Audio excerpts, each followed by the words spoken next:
Hello and welcome to Climbing 101. Now, you may not be a climber, may not expect to climb and lead climbs on a rescue mission, but if you get assigned to a team with a climber and you find yourself somewhere in typical Utah County terrain and there's some cliff band that you just can't find a way around, then you're going to have to go over. And if you need to follow that climber, then this video will cover the standard, all the hand and foot holds that you may need to use to make that a lot easier. Probably the most efficient way to get a team up over a cliff is for someone to lead it and then everyone else clip on their ascenders and just scurry up the rope. But if that's not an option, if you don't have ascenders or whatnot, or if it's pretty easy climbing, then this is what you need to know. So practice these even at ground level when you get a chance and you will be ready to follow. The most common rock we've got in our county is limestone, which is nice. It's known for a lot of sharp angular holds, which makes it very easy for climbing, but not so many cracks. So what you'll be doing if you have a nice face like that, it's called face climbing. And the primary handholds you'll use, you can have an open hold, which is generally used not for something so sharp like this. If you have something more rounded and slopey, not such a nice edge there, then you want to get as much of your skin against the rock as possible. So kind of open like that.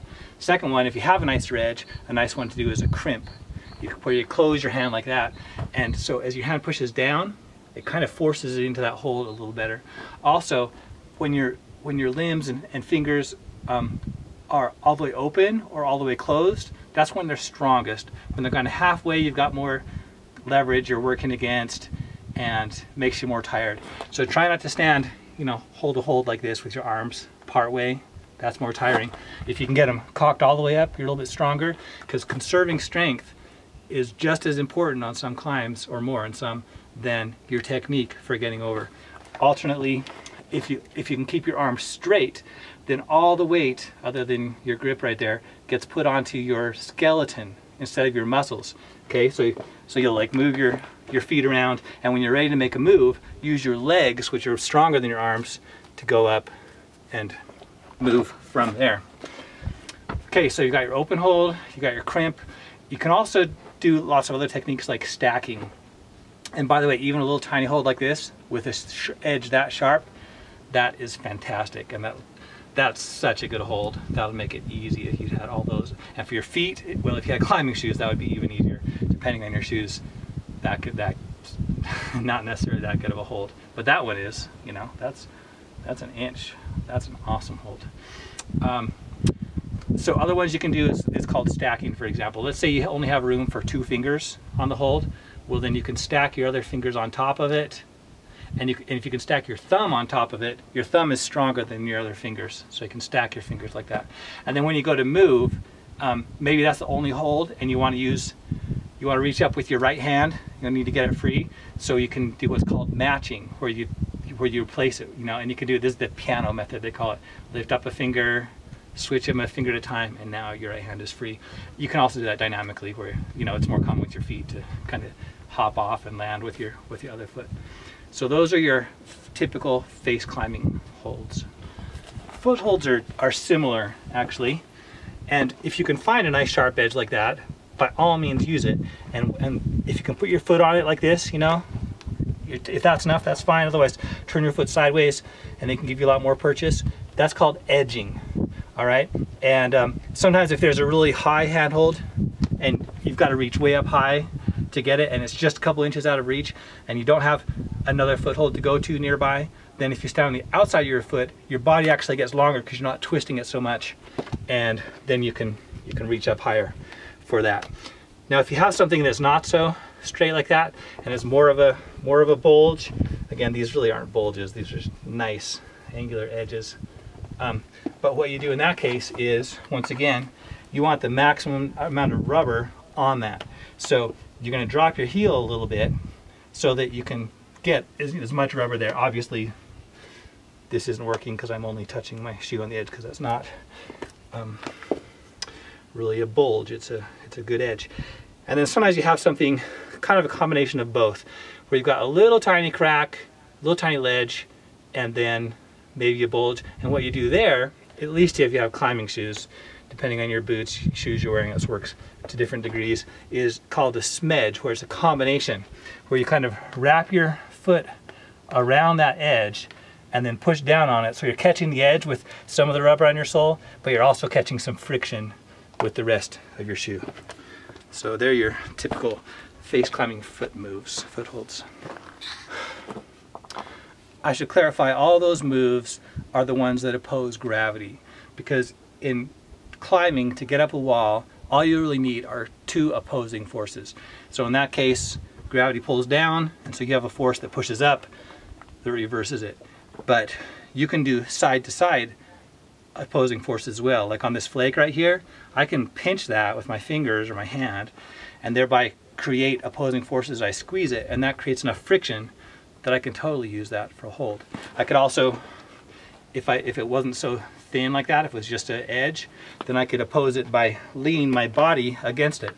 Now my hands pull this way, my body goes that way, and that gets enough friction, and doing a lie back is a pretty exciting way to climb up, because you're like hanging over space, but it can be very effective. You can also find, you know, two opposing side pulls to use, pull different directions, or if you reach inside cracks and pull out, that's called a gaston, and that, you know, that can help you a lot. Of course, then you're using both hands. It's a little harder to free one up to move. In fact, you can even use a hold that's completely upside down, something that would work if gravity reversed. All you need again is opposing forces. So grab on, this is called an undercling, and pull down, pull up on it, and then if your feet are pushing down on something, that can, you know, that adds a lot of security, and that can help you move. Another situation that sometimes arises is if you're on a slightly overhanging wall and you've got two holds, then, and you're kind of hanging in the middle of them, then if you let go one of them, your body's going to want to swing out. It's going to barn door away from the cliff. So to prevent that, you can use your foot and do like a heel hook. Just reach around and grab it, or a toe hook and grab on, and that way it frees up your hand so you can move it and go up for another hold to stabilize yourself. Finally, another way you can create opposing forces is to use a knee lock, which is a fabulous hold if you get a chance. And that way, with just your knee and your foot, you can create opposing forces. If there's an undercling big enough to stick your knee under, and then push up with your foot and jam that into it, now you've got a hold so secure, especially if you get two legs in it, you got both hands free. And you can take a rest if you're tired or whatever. Now let's talk about cracks. The great thing about cracks is they come with their own opposing forces. You got one side and the other side. So all you need to know is how to stick your hand or your foot or other body parts in to create that friction best. And number one rule of thumb is thumb down. Here's why. I just stick a finger into your crack. This one's not deep enough for me to really use effectively. With your thumb down, then when you weight it, your hand twists back. Thus my top fingers are pushing that way and my bottom fingers are pushing that way, creating that force. Now if it went in deeper, I could just close my thumb and the expanded muscle right there would help catch it if it's that size of a crack. And then as I pull down, it pushes the muscle up into my hand. If my thumb was up and I pulled down, it would pull that muscle over my thumb where there's a lot of room and it wouldn't catch nearly as well. So thumb down. And as the crack gets bigger, if it's a little too big for your fingers, it's called an off width. Somebody with meatier fingers, maybe that's perfect for them. Off width just means it's not quite right for whatever you're trying to do. But as it gets bigger, you can make a fist. Put your hand in there and make a fist and try and get the rock to hit on your muscles as much as possible, because when it's resting on your bones, that hurts a little bit. If you have a lot of cracks to climb, you can wrap up some tape around on your hands to protect against that. And as that gets bigger, as it goes off width for your fist, you may need to stack, where you put a hand next to it and then make that bigger and bigger until you got two fists. And after that, another great one, actually better than stacking fists, because then both your hands are tied up, is to do an arm bar. If you can get your arm in far enough, push against one side, like your elbow, you know, push against the other, that's great, very stable, good way to go. And as it goes deeper, you might be able to start putting your whole body into it. This is called a chimney. And what you're doing as you push off one side with your hands and your feet maybe, and your back on the other side, or it's wider and you're pushing your hands and feet on either side, or both hands on one side and your both feet on the other, is called stemming. Also a very effective technique, but a little bit scary when you're really stretched out over a big fall below you. If the crack gets too wide, even for, you know, your widest chimney comfortable, then you're going to have to fall back on parkour, where you jump from one side to the other as you climb up the wall. I really don't recommend that. The procedure with your foot is virtually identical.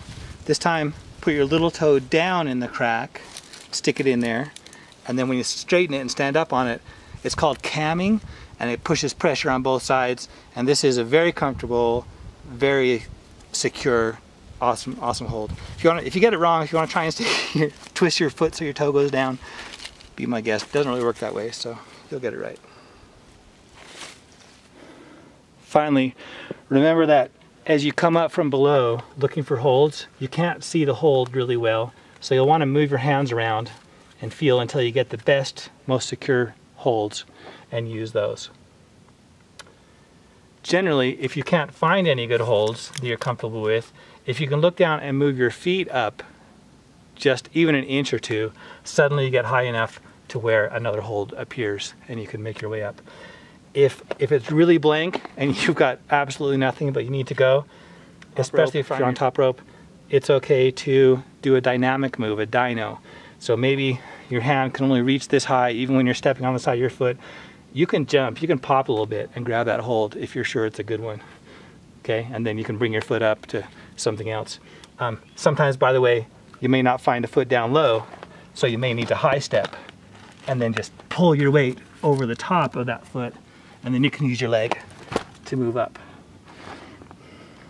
And don't forget, you're not climbing here on a rescue to impress your friends with your climbing ability necessarily. So if you're having a hard time and there's a piece of gear, you know, stuck in a crack, you can grab that and hold that and use it. It's called aid climbing, and that's a legitimate way to go up. So that's it for your crash course on climbing holds. Practice them, get a feel for them on ground level, and you'll get more comfortable with them quickly. And if you ever have to use them on an actual rescue mission, you're going to have one of the most memorable rescues of your life.